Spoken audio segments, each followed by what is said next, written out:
ज्या शेतकऱ्यांचे धान चुकारे हे थकले होते, आपण पाठीमागे एका व्हिडिओच्या माध्यमातून माहिती घेतलेली होती की जवळपास 80,000 शेतकऱ्यांना धानाचे जे चुकारे आहेत ते वाटपाला सुरुवात झालेली होती. त्यात काही शेतकरी जे उर्वरित होते, आपण सांगितलं होतं की बाबा जे निधी अवेलेबल आहे त्या निधी अंतर्गत जेवढे शेतकरी बसतील तेवढ्याच शेतकऱ्यांच्या खात्यावर हा धानाचा जे चुकारा आहे तो वितरित होईल. त्यानंतर जे उर्वरित शेतकरी आहेत त्यांच्यासाठी जवळपास 15 दिवसाचा कालावधी लागेल, अशी माहिती आपण पाठीमागच्या एका व्हिडिओमध्ये घेतलेली होती. त्यातच मित्रांनो, आता 259 कोटी रुपयांचे जे धानाचे जे शेतकरी चुकारे आहेत, जे शेतकरी बाकी आहेत त्यांच्यासाठी 259 कोटी रुपयांचा जे निधी आहे तो मंजूर करण्यात आलेला आहे. तर तो निधी कधीपर्यंत वाटप होईल, त्याचबरोबर यासाठी किती शेतकरी पात्र राहतील, त्याचबरोबर जे इतर शेतकरी आहेत किंवा इतर जिल्ह्यातील जे शेतकरी आहेत त्या शेतकऱ्यांचा कधी प्रश्न सुटणार, मार्केटिंग फेडरेशन असो की आदिवासी विकास पणन महामंडळ असो, तर अशा अनेक प्रश्नांची उत्तरे आपण या व्हिडिओच्या माध्यमातून कव्हर करण्याचा प्रयत्न करणार आहोत. तत्पूर्वी जर चॅनलवर नवीन असेल तर चॅनलला सबस्क्राईब करा आणि समोरील जे बेल आयकॉन बटन आहे ते दाबायला विसरू नका. तर नमस्कार मित्रांनो, मी राज सुरेश, स्वागत आहे कृषी मन यूट्यूब चॅनलमध्ये. मित्रांनो, एकंदरीत बघायचं झालं तर तुम्हाला जर काही प्रश्न असतील तर डायरेक्टली इंस्टाग्रामला मेसेज करून विचारू शकता. इंस्टाग्राम आयडी डिस्क्रिप्शन बॉक्समध्ये दिलेला आहे.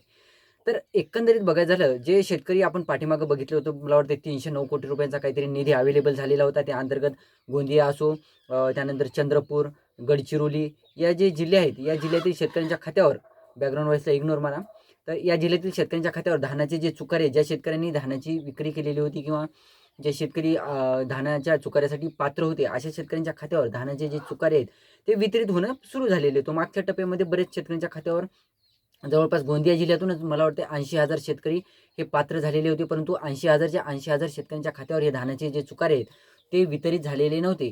फायनली मित्रांनो, आपण सांगितलं होतं जवळपास 15 दिवसांचा कालावधी लागणार आहे आणि जवळपास 15 दिवसांच्या कालावधीनंतर जवळपास जे निधी अवेलेबल होईल, म्हणजे जे उर्वरित शेतकरी राहतील, जे शेतकरी पात्र होतील त्या शेतकऱ्यांच्या खात्यावर जे निधी अवेलेबल होईल त्यानंतर शेतकऱ्यांच्या खात्यावर ह्या धानाच्या चुकाऱ्यांचा निधी जे वितरित होणार आहे. तर 259 कोटी रुपयांचा निधी हा शेतकऱ्यांसाठी अवेलेबल झाला आहे. जरी मार्केटिंग फेडरेशन असो की आदिवासी विकास पणन महामंडळ असो, यांच्याकडे अजून हा निधी सरकारतर्फे ट्रान्सफर करण्यात आलेला नाही, परंतु हा निधी 259 कोटी रुपयांचा मंजूर झालेला आहे. त्या अंतर्गत जे शेतकरी पात्र होतील, आता पाठीमागून काय झालेलं होतं, जवळपास मला वाटतं गोंदिया जिल्ह्यातून जवळपास 6 ते 8 लाख क्विंटल एवढं धानाची जी विक्री आहे शेतकऱ्यांची, म्हणजे साठा तयार झालेला होता फेडरेशनकडे. मग त्या अंतर्गत जे शेतकरी पात्र होतील त्या शेतकऱ्यांच्या खात्यावर म्हणजे जे आपण सांगितलं होतं 80,000 शेतकऱ्यांचा आकडा, त्यानंतर सुद्धा काही शेतकऱ्यांनी धानाची विक्री केलेली होती आणि त्यांची सुद्धा धानाचे चुकारे हे थकलेले होते. अशा शेतकऱ्यांच्या खात्यावर आता धानाचे चुकारे हे वितरित होणं सुरू होणार आहे. जवळपास 15 दिवसांच्या मला वाटते 10 तारखेच्या जवळपास काहीतरी आपण पाठीमागं व्हिडिओ बनवलेला होता. त्या अंतर्गत शेतकऱ्यांच्या खात्यावर धानाचे चुकारे वितरित होणं सुरू झालेलं होतं. तर आता जवळपास जे 26 तारीख, तर या अंतर्गत आता 259 कोटी रुपयांच्या निधीची मंजुरी आलेली आहे.